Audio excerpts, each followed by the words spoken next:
नमस्कार मित्रांनो, मी प्रवीण राऊत। स्वागत आहे तुमचे उमाई अकॅडमीच्या ऑनलाईन प्लॅटफॉर्मवरती। आज आपण चालू घडामोडी संदर्भात जे काही अपेक्षित प्रश्न असतील याच्यावरती अभ्यास करणार आहोत। आणि हे जे काही अपेक्षित प्रश्न आहे ते 5 फेब्रुवारी 2022 याच्यावरती असणारे जे न्यूजपेपर आहे याच्यावरती आपण हे क्वेश्चन डिझाइन केलेले आहे। याच्यामध्ये एकूण 15 प्रश्न आपण डिझाइन केलेले आहेत। तर बघूयात हे प्रश्न कसे आहेत। परंतु हे प्रश्न आपण जे काही डिझाइन केलेले आहेत हे जे काही बेसिक न्यूज असतील आणि जे महत्त्वाच्या न्यूज असतील तर याचा आपण बेसिक काढण्याचा इथे प्रयत्न केलेला आहे। जसे की आपण एक एक्झाम्पल घेऊया। जी काही पहिली न्यूज आहे या पहिल्या न्यूज मध्ये आपल्याला लोकप्रिय श्रेणी महाराष्ट्रात अव्वल हा जी काही न्यूज आहे याच्यामध्ये जे आपला प्रजासत्ताक दिन झालेला आहे याच्या संचलनामध्ये जो काही आपला चित्ररथ होता महाराष्ट्राचा त्याच्यामध्ये आपल्याला लोकप्रिय श्रेणीमध्ये पहिला क्रमांक मिळालेला आहे। आतापर्यंत जी काही श्रेणी होती ती सर्वसाधारण श्रेणी होती, त्याच्यामध्ये महाराष्ट्राचे क्रमांक मागे पुढे होत राहायचे। परंतु फर्स्ट टाइम असं झालेलं आहे की या संचलनामध्ये आपण लोकप्रिय श्रेणी ऍड केलेली आहे भारत सरकारने आणि या श्रेणीमध्ये महाराष्ट्राला पहिला क्रमांक मिळालेला आहे। तर जी काही सर्वसाधारण जी काही श्रेणी असेल त्याच्यामध्ये उत्तर प्रदेशाला पहिला क्रमांक मिळालेला आहे। आता जी काही लोकप्रिय श्रेणी आहे ती कशी डिझाइन केलेली आहे, जे काही तुमचा ऑनलाईन जो काही सर्वे असेल, जी काही ओपिनियन पोल असेल याच्या आधारे आपण हे सगळं निवड केलेली आहे आणि त्यानुसार महाराष्ट्राला जवळपास स्टार्टिंगला 23 मत मिळालेली होती आणि त्याच्यानंतर ही कमी होत जास्त होत जो काही टक्केवारी आहे ती महाराष्ट्राची वाढत आपण त्याच्यावरती प्रथम आलेलो आहोत। आता जे काही तुम्हाला इथे चित्र दिसतंय तर याच्यामध्ये महाराष्ट्राच्या या देखाव्यामध्ये तुम्हाला काचे पठार दिसते, ब्ल्यू मोरॉन जी काही आपली फुलपाखरू आहे हे तुम्हाला दिसते, झाड दिसते आंब्याचं झाड, त्याच्यानंतर जो काही राष्ट्रीय राज्य प्राणी आहे शेकरू ते तुम्हाला दिसते, मोर दिसते। तर हे सगळा जो काही देखावा आहे हा देखावाचा जो विषय आहे तो आहे राज्यातील संपन्न जैव विविधता हा विषय आहे आणि याच्या आधारित आपल्याला जी काही श्रेणी मिळालेली आहे ती प्रथम श्रेणी आहे। तर या बेसिक न्यूजच्या आधारे आपण काही महाराष्ट्राच्या बेसवरती काही आपण क्वेश्चन्स डिझाइन केलेले आहेत। बघूया ते तुम्हाला बेसिक क्वेश्चन्स माहित आहेत का। पहिला प्रश्न आहे आपला, जगातील सर्वात मोठे पुष्प पठार कोणते आहे? कास पठार, भांबवली पुष्प पठार, मसाईचे पठार यापैकी नाही। तर या प्रश्नाचं उत्तर आहे भांबवली पुष्प पठार। मागच्या याच्यामध्ये जर आपण बघितलं तर इथे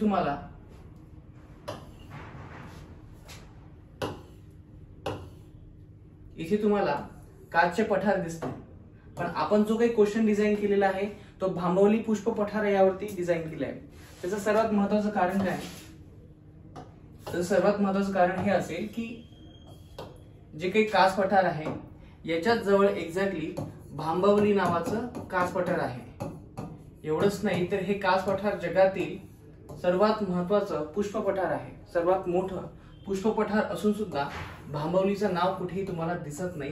तुम्हाला कास पठार माहितच असेल, तर यामुळे आपण हा थोडासा क्वेश्चन काढण्याचा आपण प्रयत्न केलेला आहे। तर इथे तुम्हाला हे कास पठार दिसते, कास पठारावरती तुम्हाला वेगळ्या प्रकारच्या वनस्पती असतील किंवा जे काही फुलं असतील हे तुम्हाला पाहायला मिळतात आणि हेच कास पठाराचं सर्वात महत्त्वाचं वैशिष्ट्य आहे। आणि तुम्हाला माहित असेल की या पठारावरती सर्वात जास्त जवळपास 850 प्रकारचे वनस्पती आणि फुलं पाहायला मिळतात आणि जो काही IUCN जो काही दर्जा डिसाइड केलेला आहे इंडेंजर स्पेसीजचा त्याच्यानुसार इथे 40 स्पेसीज ज्या आहेत फुलांच्या किंवा वनस्पतीच्या ह्या एंडेंजर स्पेसीज आहेत। तर त्यामुळे कास पठाराला सर्वात जास्त महत्त्व आहे। परंतु त्याचबरोबर जगातील जे काही सर्वात मोठं पुष्प पठार आहे ते आहे भांबवली, हे सुद्धा तुम्हाला लक्षात ठेवायचं आहे। जर तुम्ही कास पठाराला जर गेलात तर नक्कीच जे काही भांबवली कास पठार आहे किंवा भांबवली पुष्प पठार आहे याला व्हिजिट द्या, कारण की कास पठार आणि भांबवली याच्यामध्ये फक्त 3 किलोमीटरचं अंतर आहे। आणि विशेष करून भांबवली पुष्प पठारची हे वैशिष्ट्य आहे की जेव्हा तुम्ही उन्हाळ्यामध्ये जाता तिथे पूर्णपणे जो काही परिसर असतो तो खडकाळ असतो, परंतु जेव्हा तुम्ही पावसाळ्यामध्ये जाता तेव्हा तुम्हाला वेगळ्या प्रकारचे पुष्प पाहायला मिळतात, वनस्पती पाहायला मिळतात। ही भांबवली पुष्प पठाराची एक वैशिष्ट्य आहे।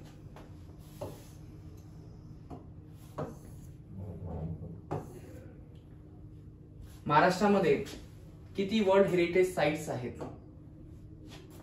5, 10, 11 आणि 10. या प्रश्नाचं उत्तर आहे 5. भारतामध्ये एकूण 40 जागतिक वारसा स्थळ आहेत आणि त्याच्यामध्ये तुम्हाला माहित असतील की ही जी संख्या होती 38, आता ती 2 वाढलेली आहे. ती कोणती कोणती वाढली आपण त्याचं आपण याच्यामध्ये बघूयात. तर ह्या सगळ्या 40 जागतिक वारसा स्थळांमध्ये महाराष्ट्रामध्ये सर्वाधिक वारसा स्थळे आहे आणि त्यांची संख्या आहे 5, जो आपण ऑलरेडी प्रश्न बघितलाय. जे काही 40 आहे याच्यामध्ये 32 हे सांस्कृतिक आहेत आणि जे काही 7 आहे ते नैसर्गिक आहे आणि त्यापैकी जे उरलेलं 1 असेल ते आहे आपलं मिश्रित. आता लक्षात घ्या, जे काही भारतामध्ये एकूण 40 जागतिक वारसा स्थळ आहे युनेस्को नुसार, तर त्याच्यामध्ये भारताचा जो काही क्रमांक आहे तो जगामध्ये नंबर 6चा लागतोय. हे ते आपण इथे बघितलंय. त्याच्यानंतर जे काही सर्वात महत्वाचे काही 5 स्थळं आहेत हे तुम्हाला समजून घ्यायची, जी महाराष्ट्रामध्ये आहे, याच्यावरती आपल्याला प्रश्न येऊ शकतो. तर जे काही 1987 मध्ये जे काही आराखडा तयार करण्यात आला होता युनेस्को द्वारा, जे काही 4 स्थळं डिसाईड केली होती भारतामधली, तर त्याच्यातली 2 स्थळं ही महाराष्ट्रामधली होती. ती कोणती होती? तर पहिलं स्थळ होतं एलोरा आणि दुसरं स्थळ होतं अजिंठा लेणी. तर याच्यामध्ये हे जे काही स्थळ आहे याची निश्चिती 1983 मध्ये करण्यात आली. त्याच्यानंतर जे काही घारापुरी बेटावरती असणारे एलिफंट केव्ज आहेत तर त्याची 1987 मध्ये घोषणा झाली. त्याच्यानंतर छत्रपती शिवाजी महाराज टर्मिनल्स हे 2004 मध्ये आपण याची घोषणा केली, आपण म्हणजे युनेस्कोनी. त्याच्यानुसार हे वर्ल्ड हेरिटेज साईट आहे. त्याच्यानंतर आपल्या महाराष्ट्रामध्ये असेल, कर्नाटकमध्ये असेल, केरळमध्ये असणारे जे काही समान पातळीवर जे पश्चिम घाट आहे याला सुद्धा आपण युनेस्कोनी वर्ल्ड हेरिटेज साईट दिलेला आहे. त्याच्यानुसार आपल्या महाराष्ट्रामध्ये 5 आहे. पहिला आहे वेरूळ, दुसरा आहे अजिंठा, तिसरा आहे छत्रपती शिवाजी महाराज टर्मिनस, चौथा असेल आपला पश्चिम घाट आणि नंतर आहे 5वा असेल एलोरा अजिंठा. सॉरी, आपण त्याला एलिफंटा केव्ज असं म्हणूया. तर अशा प्रकारे जे काही 5 आहे याची तुम्हाला नाव लक्षात ठेवायचे आणि हे भारतामध्ये सर्वात जास्त स्थळ आहे. सेकंड क्वेश्चन आपण बघूयात. इथे तुम्हाला इथे स्थळ पाहायला मिळतील. हे आहे अजिंठा, हे आहे वेरूळ आणि हे असे Shivaji Chhatrapati Maharaj terminals. Second question बघूयात. भारतामध्ये किती वर्ल्ड हेरिटेज साइट्स आहेत ज्याचं उत्तर आपण ऑलरेडी बघितलेलं आहे, ते आहे 40. सेकंड क्वेश्चन आहे, जे तुम्हाला मी सांगितले की आधी आपल्या भारतामध्ये 38 होते, आता 2 ऍड झालेले आहेत. ते ऍड 2 असतील तर त्याचं नाव आहे काकतीया रुद्रेश्वरा टेम्पल, जे तेलंगणा या ठिकाणी आहे, जे 2021 मध्ये ऍड झाले. आणि सेकंड आहे धोलविरा हरप्पा सिटी, जे 2021 मध्ये झालेलं आहे. महाराष्ट्राचे राज्य फुल कोणते? कमळ, जास्वंद, मोगरा, तामन. तर याचं उत्तर आहे तामन. याचा जर या प्रश्नाचा जो काही बेस असेल, जे काही आपण महाराष्ट्राने जो काही चित्ररथ तयार केलेला आहे, जे काही आपलं सांस्कृतिक वारसा स्थळ आहे किंवा जैविक वारसा स्थळ आहे, याच्या अँगलने आपण तो चित्ररथ तयार केलेला आहे. त्यामुळे राज्यातील असणारं पहिलं फूल असेल की त्याच्यानंतर आपला फुलपाखरू असेल, ह्या सगळ्या गोष्टी आपण तिथे मेन्शन केलेल्या आहेत आणि एक्झॅक्टली त्या आधारावरतीच आपण हे सगळे बेसिक क्वेश्चन घेतोय. आता याच्यावरती क्वेश्चन्स येतील का नाही हे माहित नाही, पण एवढं नक्की आपण सांगू शकतो की जे काही बेस दिलेला असतो न्यूज मध्ये ते तुम्हाला माहित असणं खूप गरजेचं आहे. जसं की भारतामध्ये असणारा पहिला आपला राष्ट्रीय प्राणी कोणता आहे, राष्ट्रीय फळ कोणतं आहे, राष्ट्रीय फूल कोणतं आहे, त्याच पद्धतीने आपल्याला महाराष्ट्रामध्ये राज्याचं फळ कोणतं आहे, फूल कोणतं आहे, झाड कोणतं आहे हे सुद्धा माहित असणं गरजेचं आहे आणि त्या अँगलने आपण हा क्वेश्चन डिझाईन केलाय. सेकंड क्वेश्चन आपण बघूयात. हे बघा, आपण तेच बघत होतो आतापर्यंत. महाराष्ट्र राज्याचा प्राणी आहे शेकरू, फूल आहे तामन, फुलपाखरू आहे ब्लू मार्मॉन, झाड आहे आंबा आणि पक्षी आहे हरियाल. तर हे तुम्हाला दिसतंय तामन आहे आणि हे जे काही पक्षी आहेत ते आहेत हरियाल पक्षी.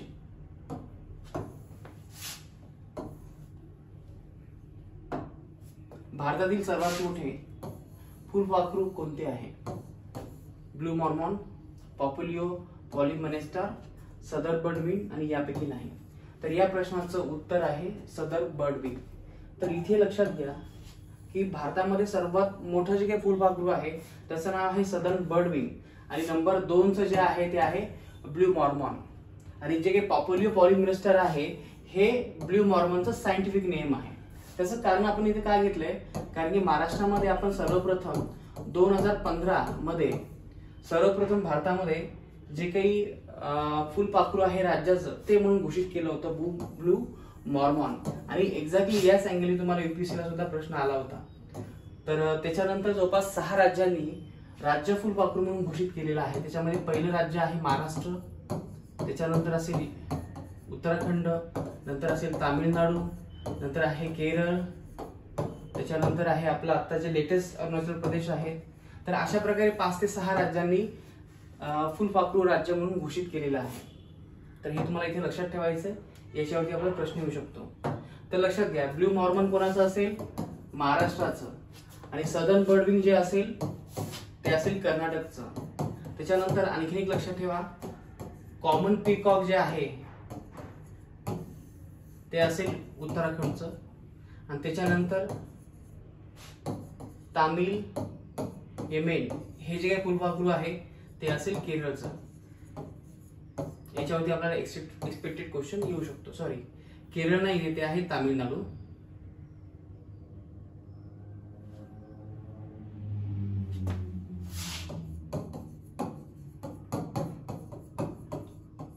योमेन, तामिळ योमेन ते आहे तामिळनाडू. या राज्यांनी ते त्यांचं राज्य फुलपाखरू म्हणून घोषित केलेलं आहे.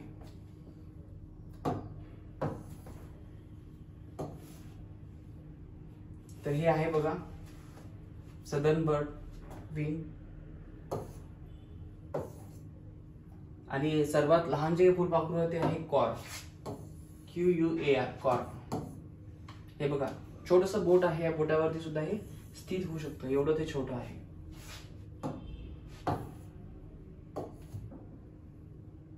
सेकंड क्वेश्चन आहे, राज्य फुलपाखरू असलेले देशातील पहिले राज्य कोणते? महाराष्ट्र, गुजरात, उत्तराखंड, हिमाचल प्रदेश.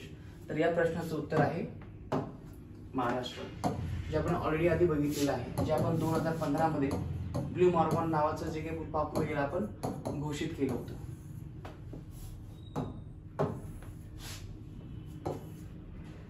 हे बघा, हे आहे आपलं ब्ल्यू मॉर्मॉन, पूर्ण निळ्या कलरचं आहे, आणि मधात त्याला थोडेसे काही टिपके टिपके आहेत.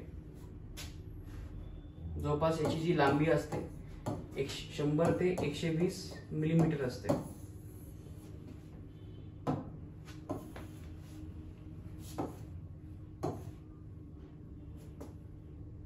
खालीलपैकी कोणत्या राज्याने केशर ए हिंद फुलपाखराला राज्य फुलपाखरू म्हणून दर्जा दिला आहे? महाराष्ट्र, तामिळनाडू, अरुणाचल प्रदेश, उत्तराखंड. तर याचं उत्तर आहे आपलं अरुणाचल प्रदेश. केशर ए हिंद हे लक्षात ठेवा, याच्यावरती आपल्याला प्रश्न येऊ शकतो.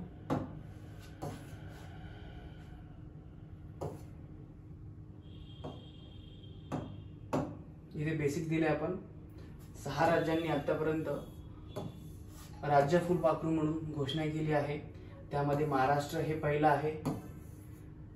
त्याच्यानंतर वेगवेगळ्या प्रकारचे राज्य आहेत, जसं की उत्तराखंड आहे, केरळ, तामिळनाडू आणि अरुणाचल प्रदेश. तर अशा प्रकारचे हे 6 राज्य आहेत. आणि नुकतंच जे केलेलं आहे ते आहे केशर ए हिंद.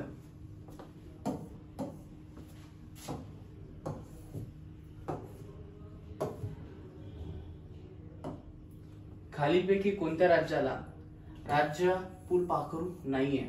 तर तुम्हाला माहिती आहे कर्नाटकला आहे, ज्याला आपण सदर्न बर्डविंग असं म्हणतो. तामिळनाडू आहे, जसं की मी तुम्हाला सांगितलं की तामिळ एमोमिन असं जे काही फुलपाखरू आहेत त्यांनाही घोषित केलेलं आहे. अरुणाचल प्रदेशचं कोणतं असेल केशर ए हिंद, आणि जम्मू काश्मीरला कोणत्याही प्रकारचं राज्य फुलपाखरू नाहीये. त्यामुळे हा ऑप्शन डिलीट होतो, आणि एक्झॅक्टली या प्रश्नाचं उत्तर हेच आहे, जम्मू काश्मीर.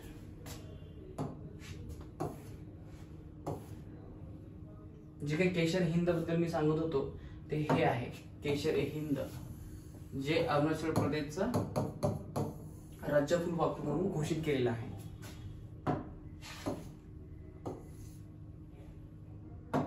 फेसबुकचे नवीन नाव काय? मिला, मेरा, मेटा आणि फेटा. आता हा सोशल मीडियावरती आधारित प्रश्न आहे आणि हा प्रश्न तुम्हाला may B J information technology हा जो विषय आहे मुख्य परीक्षेला, तर त्या मुख्य परीक्षेला तुम्हाला याच्यावरती मे बी प्रश्न येऊ शकतो, कारण की हा खूपच बेसिक प्रश्न आहे. तर जे काही मार्क झुकरबर्ग आहे यांनी रिब्रँडिंग म्हणून या फेसबुकचं नाव काय ठेवलेलं आहे? मेटा. मग आज हे डिस्कस करण्याचं कारण काय? कारण की 3 महिन्यामध्ये फेसबुकचे नियर अबाउट 5 लाख जे काही युजर आहे ते कमी झाले आणि आतापर्यंत सर्वात कमी युजर हे झालेले आहेत. त्यामुळे आज न्यूज आली आणि त्यामुळे मार्क झुकरबर्ग यांचं खूप सारं नुकसान झालेलं आहे असं या न्यूजमध्ये सांगितलं होतं. ते महत्त्वाचं नाही आपल्याला फक्त एवढंच महत्त्वाचं की फेसबुकचं जे काही दुसरं नाव आहे ते आहे मेटा.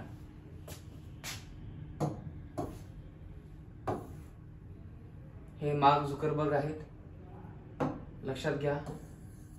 आणि Meta, from Facebook to Meta.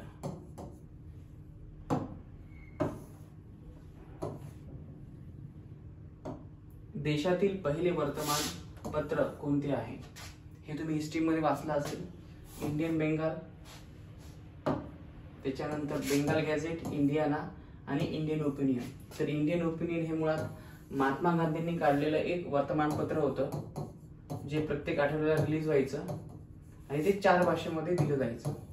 1904 ते 1915 पर्यंत हे मॅगझिन चाललं.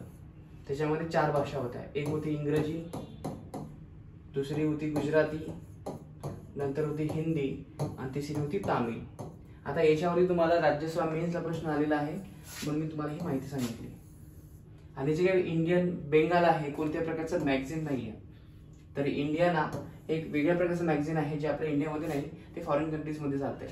तर जे काही बेंगाल गॅझेट आहे तर हे आपल्या देशामध्ये असलेलं पहिलं वर्तमानपत्र आहे जे 1780 मध्ये तयार करण्यात आलं होतं. 1780 ते 1782 पर्यंत हे वर्तमानपत्र देशामध्ये चाललं. तर हे आपण इथे प्रश्न का घेतला त्याचं कारण हे की मठामध्ये एक छोटस एक न्यूज आली होती. तर याच्यावरती आपण ते बघूया ती न्यूज काय आहे. ती न्यूज अशी होती बघा. जे काही अँड्र्यू ओटिस आहे यांनी काय केलं, एक पुस्तक लिहिलंय, इंडियाज फर्स्ट न्यूजपेपर. आणि ते कोणतं असेल? बेंगाल गॅझेट.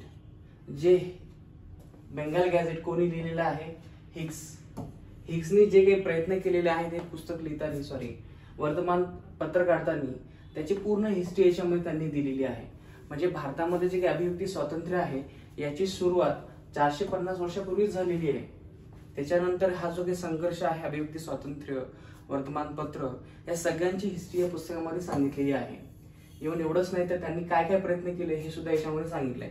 आपण थोडक्यात आढावा घेऊया की 1780 मध्ये याची त्यांनी सुरुवात केली होती. त्याच्या आधी त्यांनी त्यांचं बॅकग्राऊंड सांगितलंय की जे काय आहे ऑगस्ट हिग्स, त्यांचं नाव लक्षात घ्या तुम्ही, नाव आपल्याला येऊ शकते जेम्स ऑगस्ट हिग्स. त्यांचा जन्म 1740 महत्वाचा नाहीये पण जस्ट एक आढावा म्हणून सांगतोय. 1740 मध्ये त्यांचा जन्म झाला. त्याच्यानंतर ते जे ईस्ट इंडिया कंपनीमध्ये एक सर्जन म्हणून त्यांची अपॉइंटमेंट झाली. त्याच्यानंतर त्यांनी काही वेळ निर्यातीचा व्यापार केला परंतु त्याच्यामध्ये त्यांना लॉस आल्यामुळे त्यांनी दुसरा बिझनेस शिफ्ट केला. त्याच्यामध्ये त्यांनी जे काही प्रिंटिंग वगैरे व्यवसाय आहे याच्यावरती फोकस करण्याचा प्रयत्न केला आणि त्यांनी 1777 मध्ये हा मुद्रण व्यवसाय सुरू केला. त्याच्यानंतर त्यांनी ह्या बिझनेस मधून एक वेगळ्या प्रकारचं वर्तमानपत्र काढण्याची सुरुवात केली आणि त्याला त्यांनी नाव दिलेलं आहे बेंगाल गॅझेट. परंतु बेंगाल गॅझेट जे काही होतं ते अतिशय न्यूट्रल होतं स्टार्टिंगला. कारण की काय तर त्यांना जे काही अनुभव होता पत्रकारितेचा आधीचा तो त्यांनी इथे मांडण्याचा प्रयत्न केला. परंतु तेव्हाचे जे काही वॉरन हेस्टिंग होते त्यांच्या पत्नी यांच्याबरोबर त्यांचे जे काही आहे क्लॅशेस याच्या संदर्भात, लाच देण्यासंदर्भात, तर त्यामुळे दोघांमध्ये क्लॅशेस निर्माण झाले आणि मॅडम मरियानी काय केलं त्यांच्या विरुद्ध कॉम्पिटिशन मध्ये एक नवीन प्रकारचं गॅझेट काढलं आणि त्याचं नाव होतं दी इंडियन गॅझेट. ह्या इंडियन गॅझेट आणि नंतर हे बेंगाल गॅझेट यांच्यामध्ये कॉम्पिटिशन निर्माण होऊन त्याच्यानंतर जो काही तोल होता ऑगस्ट हिग्स यांचा तो वेगळ्या ठिकाणी गेला. तोल म्हणजे याचा अर्थ की त्यांनी जे करप्शन्स आहे याच्या संदर्भात जे काही वॉरन हेस्टिंग आहे याच्या विरुद्ध त्यांनी बोलायला सुरुवात केली आणि त्यामुळे जे काही ऑगस्ट हिग्स होते यांना त्यांनी जेलात टाकलं. त्यांनी तिथून सुद्धा ते जे काम आहे त्यांचं वर्तमानपत्राचं ते चालू ठेवलं, परंतु ते काही नंतर आर्थिक अडचणीमुळे त्यांना बंद करावं लागलं. शेवटी त्यांची सुटका झाली 1784 मध्ये, पण त्याचा काही फायदा नव्हता, कारण की तोपर्यंत हे वर्तमानपत्र बंद पडलेलं होतं. तर अशा प्रकारे न्यूज आहे. तर लक्षात घ्या, या न्यूजच्या मागे काही जास्त महत्व नाही, फक्त तुम्हाला एवढंच लक्षात ठेवायचंय की 1780 मध्ये ऑगस्ट हिक्स यांनी पहिलं भारतातील वर्तमानपत्र स्टार्ट केलंय. त्याचं नाव आहे बेंगाल गॅझेट. हा मे बी प्रश्न येऊ शकतो हिस्ट्रीसाठी, पण तुम्हाला हे वाचत असताना जस्ट काही गोष्टी नोट डाऊन करून घ्यायच्या. हे काही जास्त महत्वाचं नाही, जस्ट मी तुम्हाला एक स्टोरी म्हणून सांगण्याचा प्रयत्न केलेला आहे. सेकंड न्यूज आहे, खालीलपैकी कोणत्या राज्याने शैक्षणिक अभ्यासक्रमात हॅपीनेस म्हणजे आनंद हा विषय ठेवला आहे? मध्य प्रदेश, महाराष्ट्र, गुजरात, उत्तर प्रदेश. तर या प्रश्नाचं उत्तर आहे मध्य प्रदेश. आज आपल्याला याच्यावरती डायरेक्ट न्यूज पाहायला मिळते. ही न्यूज अशी आहे, मध्य प्रदेशात 9वी ते 12वीच्या अभ्यासक्रमामध्ये हॅपीनेस हा शब्द किंवा हा विषय त्यांनी ऍड केलेला आहे.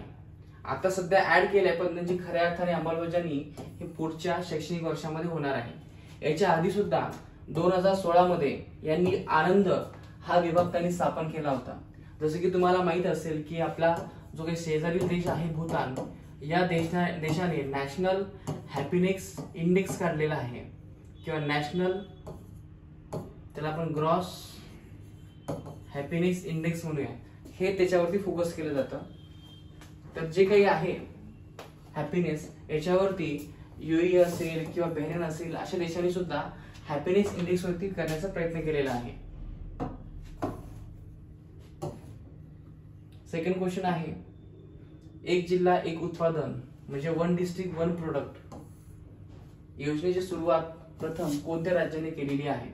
उत्तर प्रदेश, महाराष्ट्र, पंजाब आणि गुजरात. तर या प्रश्नाचं उत्तर आहे उत्तर प्रदेश. आपण जे काही स्टार्टिंगला न्यूज डिस्कस केलेली आहे त्याच्यामध्ये जे काही संचलन झालेलं आहे प्रजासत्ताक दिनाचं, त्याच्यामध्ये युपीला सर्वसाधारण यादीमध्ये पहिला क्रमांक मिळालेला आहे.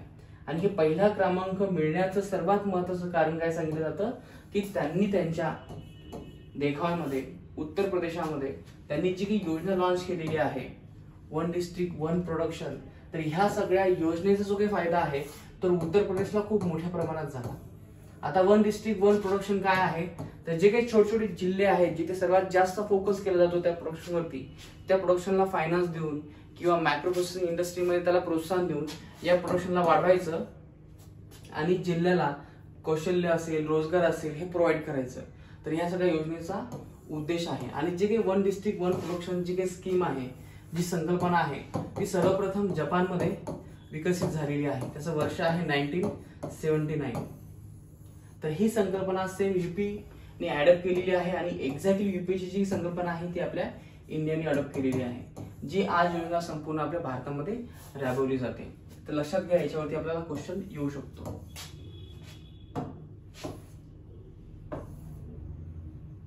तर हे बघा, उत्तर प्रदेशाचा चित्ररथ हा एक जिल्हा एक उत्पादन आणि काशी विश्वनाथ या संकल्पनेवर आधारित होता आणि त्यानुसार त्यांना काय मिळालेला आहे? पहिला क्रमांक. तर हे सगळं बेसिक आहे. इथे महाराष्ट्राला सुद्धा पहिला क्रमांक मिळालेला आहे, लोकपसंती आहे.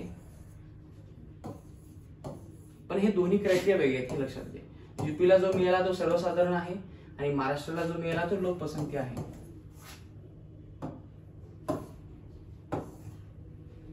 त्याच्यानंतर सेकंड क्वेश्चन आहे, कर जीडीपी गुणोत्तर म्हणजे टॅक्स जीडीपी रेशो संदर्भात योग्य विधान निवडा. कर्ज जीडीपी, ते जीडीपी हवे, कर जीडीपी गुणोत्तर वाढत असल्यास सरकारला सार्वजनिक खर्च जास्त करता येत नाही. तरी वाक्य बरोबर असेल का? आधी लक्षात घ्या, टॅक्स टू जीडीपी रेशो म्हणजे काय? याचा अर्थ हा होतो की जस्ट आपण एक्झाम्पल घेऊया. 100 रुपयामध्ये जो काही जीडीपी आहे त्याच्यामध्ये टॅक्सचं प्रमाण किती आहे? इथे आहे 20 रुपये. त्याच्यानंतर 100 रुपयामध्ये 30 रुपये म्हणजे काय? तर हे आहे त्यांचा रेशो. लक्षात घ्या, जेवढा जीडीपी मध्ये टॅक्सचा जेव्हा रेशो वाढेल किंवा जेवढी अमाऊंट टॅक्सची वाढेल तेवढं जे काही गुणोत्तर आहे तो वाढत वाढत वाढत जातो. आणि हे सगळं वाढत असल्यामुळे सरकारला अतिरिक्त जो काही खर्च आहे तो सार्वजनिक खर्च म्हणून वापरता येतो किंवा जे काही गव्हर्नमेंट स्कीम असतील, वेलफेअर स्कीम असतील त्या ठिकाणी वापरता येतो. तर त्यामुळे लक्षात घ्या, हे जे काही वाक्य मी ते सांगितलेलं आहे, कर टू जीडीपी गुणोत्तर वाढत असल्यास सरकारला सार्वजनिक खर्च जास्त करता येत नाही, उलट जास्त करता येतो, हे वाक्य चुकीचं आहे. तर कर जीडीपी गुणोत्तर वाढत असल्यास अर्थव्यवस्थेला सकारात्मक बाब आहे. Yes, exactly. जर लक्षात घ्या, जर टॅक्स टू जर जीडीपी जर रेशो वाढला तर डेफिनेटली सरकारला जास्तीत जास्त खर्च करता येतो, आणि खर्च करता येणं म्हणजे काय, तर अर्थव्यवस्था ही खूप चांगल्या पद्धतीने मूव्ह ऑन होणार आहे. तर त्यामुळे हे स्टेटमेंट जे आहे ते बरोबर आहे. जर प्रत्यक्ष व अप्रत्यक्ष कर यांचे प्रमाण वाढत असल्यास कर जीडीपी जो गुणोत्तर आहे ते कमी होत जाते. मुळात हे वाक्य चुकीचं आहे. टॅक्स म्हणजे काय, तर डायरेक्ट आणि इनडायरेक्ट या सगळ्यांचं मिळून ही टॅक्स इथे एंटिटी आहे. त्यामुळे हे जे काही इथे वाक्य सांगितले गुणोत्तर कमी होत जाते, तर हे वाक्य इथे चुकीचं आहे. म्हणजे लक्षात घ्या, हे पहिले जे वाक्य आहे हे चुकीचं आहे, हे चुकीचं आहे, आणि त्यामुळे या प्रश्नाचं जे उत्तर आहे काय होऊ शकतं, नंबर 2 चं उत्तर. आता हा यापैकी नाही, हे सहज ऑप्शन दिलाय, त्यामुळे याला तुम्ही कन्सिडर करू नका. तर इथे नंबर 2 चं जे ऑप्शन आहे ते बरोबर आहे.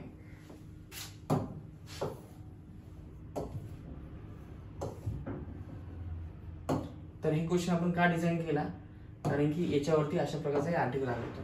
आर्टिकल महत्वाचं नाहीये, फक्त क्वेश्चन महत्वाचा काय, कारण की जर तुम्ही ऑब्झर्व केलं असेल की 2019, 2020, 2021 आणि 2022 1, 2, 3, 4 ह्या 4 वर्षांमध्ये जर आजचा जर आपण आकडेवारी बघितली, टॅक्स टू जीडीपी रेशो हा सर्वात कमी आहे, जवळपास 9.8%. आतापर्यंत जो काही ऍव्हरेज आहे तो आपला आहे टॅक्स टू जीडीपी रेशो 11%. आणि या बजेटमध्ये अशी अपेक्षा केलेली आहे की हे मे बी 2022 मध्ये 12%च्या जवळपास असेल. तर त्यामुळे आपल्याला ही कन्सेप्ट समजून घ्यायची की टॅक्स टू जीडीपी रेशो काय. आणखी एक तुम्हाला मी कन्सेप्ट सांगतो जी महत्वाची आहे, टॅक्स बायोन्सी. टॅक्स बायोन्सी म्हणजे काय, तर जीडीपीचं प्रमाण वाढत असताना टॅक्स वाढत राहणे, आणि टॅक्स वाढत असताना जीडीपीचं प्रमाण वाढणे. तर यालाच आपण टॅक्स बायोन्सी असं म्हणतो. म्हणजे ज्या देशाचा टॅक्स बायोन्सी सर्वात चांगला त्या देशाची अर्थव्यवस्था सर्वात चांगली. म्हणजे याचा अर्थ की सरकारला सर्वात जास्त रेव्हेन्यू मिळतो, आणि त्या सगळ्याचा फायदा काय होतो की सरकार जास्तीत जास्त खर्च करू शकतो. सेकंड क्वेश्चन आपण बघूया. अर्थसंकल्प 2022-23 मध्ये निर्गुंतवणुकीचे किती उद्दिष्ट ठेवण्यात आलेले आहे? 65,000 कोटी रुपये, 1,00,000 कोटी रुपये, 50,000 कोटी रुपये, 25,000 कोटी रुपये. तर या प्रश्नाचं उत्तर आहे 65,000 कोटी रुपये. तर हा जो काही प्रश्न आहे तो खूपच बेसिक आहे, पण ते काढण्यामागे कारण हे आहे की आतापर्यंत सरकारने खूप जास्त टार्गेट्स ठेवलेले आहेत, पण ते खूप कमी प्रमाणात अचीव्ह झाले. म्हणून सरकारला असं वाटलं की आता आपण यावेळेस कमी टार्गेट ठेवा आणि ते अचीव्ह करावं. जसं की तुम्ही आता मागे बघू शकता,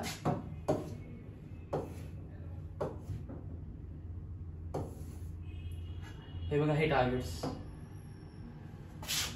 58,000चं टार्गेट ठेवलं होतं, वसूल झाले फक्त 24,000. त्याच्यानंतर 2015-16 मध्ये टार्गेट ठेवलं होतं 70,000, वसूल झाले 24,000. आणि म्हणून 2022 मध्ये यांनी जे टार्गेट ठेवले ते आहे फक्त 65,000. आणि जवळपास ह्या 6 वर्षामध्ये सर्वात कमी टार्गेट गव्हर्नमेंटनी ठेवलेलं आहे. त्यामुळे आपल्याला यावर्षी एक्सपेक्टेड क्वेश्चन येऊ शकतो. याच्या आधी आपण टार्गेट ठेवलेलं आहे 2,10,000. म्हणजे 2,10,000 जे काही टार्गेट ठेवलेलं आहे त्याच्यावरून आपण डायरेक्टली जम्प केलेली आहे 65,000. तर या संदर्भात आपल्याला प्रश्न येऊ शकतो. त्यामुळे हे प्लीज हे आकडा लक्षात ठेवा.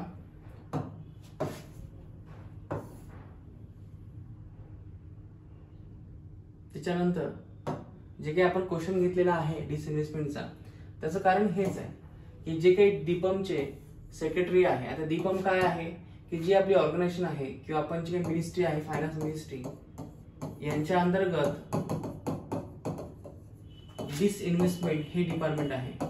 डिसइन्व्हेस्टमेंट डिपार्टमेंटची जी काही क्रायटेरिया आहे किंवा जी काही प्रोसिजर आहे ते दीपम पार पाडत असते. दीपमचा अर्थ काय आहे तर लक्षात घ्या, investment and public asset management दीपमच्या माध्यमातून डिसइन्व्हेस्टमेंट चालते आणि दीपमचे डिपार्टमेंट आहे ते मिनिस्ट्री ऑफ फायनान्सच्या अंतर्गत येते. हे थोडं लक्षात घ्या. आणि जे काही आपले सेक्रेटरी आहे त्यांनी सुद्धा सांगितलंय की the modest disinvestment receive targets of 65,000 crore set in the budget for 2020 through the lowest in 6 years is not a reflection of the government slowing down on privatization but is based on realism and focus on smooth execution of transaction instead of chasing the high number of top finance ministry. याचा अर्थ हा होतो की फक्त target ठेवायचे नाही तर जे काही रिअल अस्पेक्ट असेल त्याच्यावरती आम्हाला फोकस करायचं आहे. आणि जे काही सेक्रेटरी आहे त्यांनी सांगितले की आपल्याला प्रायव्हेटायझेशन जे आहे टार्गेट गव्हर्नमेंटचं ते काही कमी नाही, इथून पुढे आपण वाढवणारच आहोत, पण ते जो बेस असेल तो असेल रिअलिस्टिक. तर अशा प्रकारे आहे द हिंदू आलेलं एक छोटीशी न्यूज आहे. तर त्यामुळे आपण हा क्वेश्चन डिसाईड केलेला आहे. बघूया आणखी एखादा क्वेश्चन.